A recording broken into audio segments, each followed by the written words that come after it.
entraînant la chute de sa reine, la mort de certains, et l'exil d'autres des plus valeureux. Ce fut l'effondrement d'une civilisation qui aura duré des décennies, une histoire plagiée et falsifiée. Fin de l'histoire. Monsieur le Président, je mesure combien il est difficile pour un jeune avocat d'Afrique, sans aucune expérience et qui n'a nulle connaissance des affaires géopolitiques, de plaider pour la mère Afrique contre l'une des mafias les plus dangereuses au monde, la France-Afrique. Cependant, quoique trop inférieur à mes adversaires, j'ose espérer que je serai tout de même en mesure de vous exposer clairement les faits, afin que vous n'ignoriez aucune partie de l'objet sur lequel vous êtes appelés à vous prononcer. Je vous prie alors de m'écouter avec bienveillance. Mesdames, Messieurs les jurés, vous n'êtes pas sans savoir que l'Afrique a été réduite à 400 ans d'esclavage, à 250 ans de colonisation. Et aujourd'hui encore, l'Afrique est sous la domination de ces délinquants, ces va-t-en-guerre, criminels en col blanc, ces salauds et mafieux de la pire espèce. Objection! Objection rejetée. Modérez votre langage. Désolé, Monsieur le Président. Le plus grand mal de l'Afrique, je n'ai pas peur de le dire, c'est les multinationales françaises, telles qu'Areva, Bouygues, Bolloré, Total et consorts, qui se cachent souvent derrière les dirigeants français, dont elles financent les campagnes. Et en contrepartie, ces derniers sont tenus de mettre la pression sur certains dirigeants africains, qui, de peur de finir comme un Thomas Sankara, ou un Sylvanus Olympio, ou encore un Muammar Kadhafi, pour ne citer que cela, se voient contraints de leur accorder le plus gros marché, sans passer par aucun appel d'offres, sans oublier toutes les mallettes d'argent qui sont envoyées en direction de l'Élysée, pendant que les pauvres Africains crèvent de faim dans les quartiers délabrés. Et on s'étonne de voir de jeunes Africains désespérés s'embarquer sur le navire de fortune à la quête d'une vie meilleure. Et je vous assure qu'ils sont nombreux parmi ces jeunes à avoir tenté toutes les voies et moyens légaux, mais en vain. Pendant ce temps, la France et l'Union européenne se font des fortunes derrière leur business le plus lucratif, les demandes de visa Schengen, qui sont pour la plupart rejetées sans aucun motif valable. Monsieur le Président, avant que je n'oublie, permettez-moi de poser une question à la France-Afrique. Parmi tous les leaders africains morts assassinés, pouvez-vous nous citer ne serait-ce qu'un qui fut réputé un grand ami de la France? J'imagine qu'il n'y en a pas eu. Mesdames, Messieurs les jurés, je vous laisse juger. Monsieur le Président, j'accuse la France, la France-Afrique, de crimes contre l'humanité, de crimes d'agression, de crimes économiques et d'avoir été derrière des crimes de génocide. La plupart des dirigeants français sous la Ve République me rappellent des propos d'un homme sage qui disait, je cite, « Les postes éminents rendent les grands hommes encore plus grands et les petits hommes encore plus petits. » Fin de citation. Et le pire d'entre eux, c'est ce nain assassin de Sarko, ce trafiquant d'influence, connu pour sa mégalomanie, l'homme aux scandales multiples, Bettencourt, Tapi, Kadhafi et j'en passe, ce criminel contre l'humanité, toujours en liberté, qui se la coule douce derrière les mélodies de la brune, alors que sa place se trouve à la haie.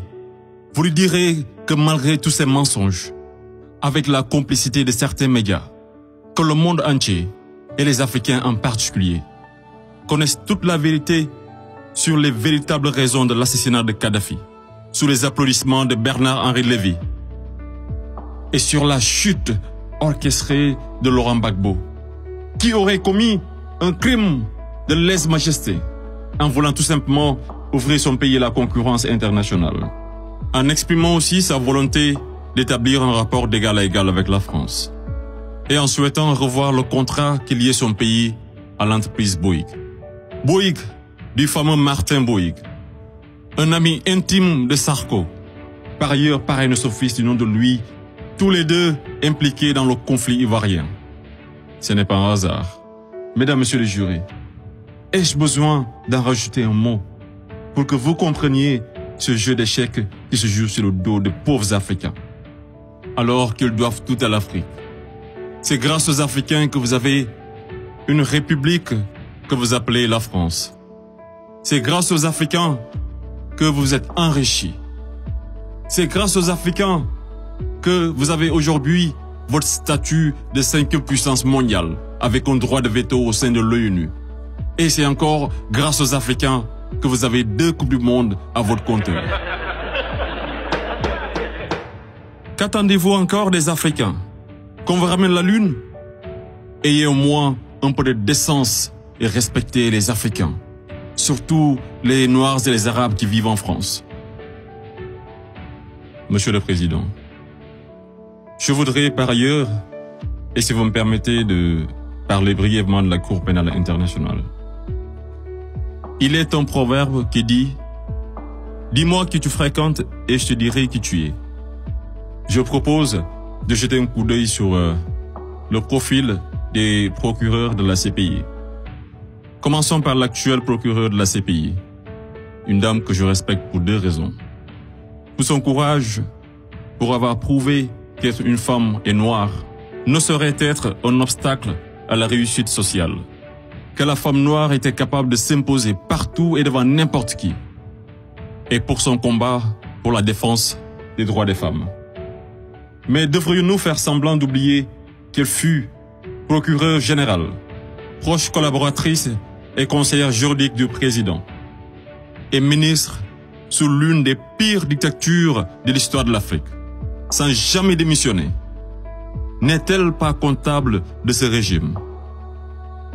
Le premier procureur de la CPI, l'Argentin Luis Moreno Ocampo, une haute personnalité dont le nom est impliqué dans les affaires de viol, de corruption, d'abus de pouvoir.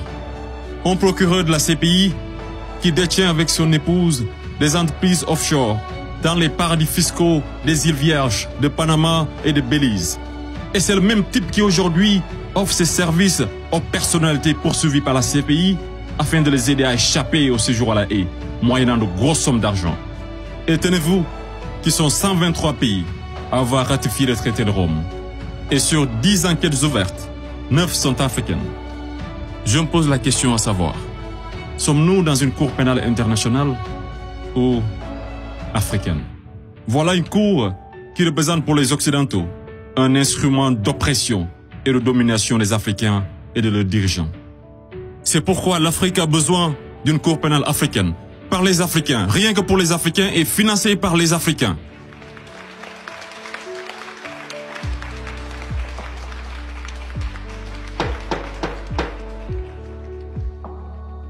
Monsieur le Président, je ne suis qu'un jeune ignorant qui ne prétend point détenir toute la vérité. C'est pourquoi je vous apporte des documents qui vous permettront d'y voir un peu plus clair. À l'exemple de cette copie d'une conférence de François-Xavier Verschave intitulée « De la France-Afrique à la Mafia-Afrique ». Je salue également le courage de ces hommes et femmes de valeur qui osent lever leur voix pour défendre les intérêts de l'Afrique. Je pense au grand Kémy Séba avec l'ONG Urgence panafricaine.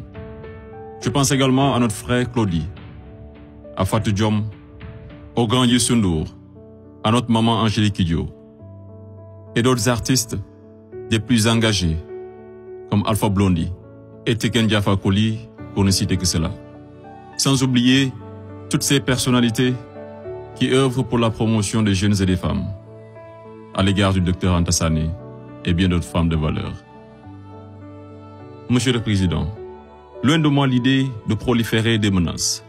Mais si par malheur, la France-Afrique est aujourd'hui acquittée, sachez que la jeunesse africaine l'obligera à quitter. Elle se mobilisera davantage et réunira toutes ses forces vives, hommes et femmes de valeur, sans exception d'âge.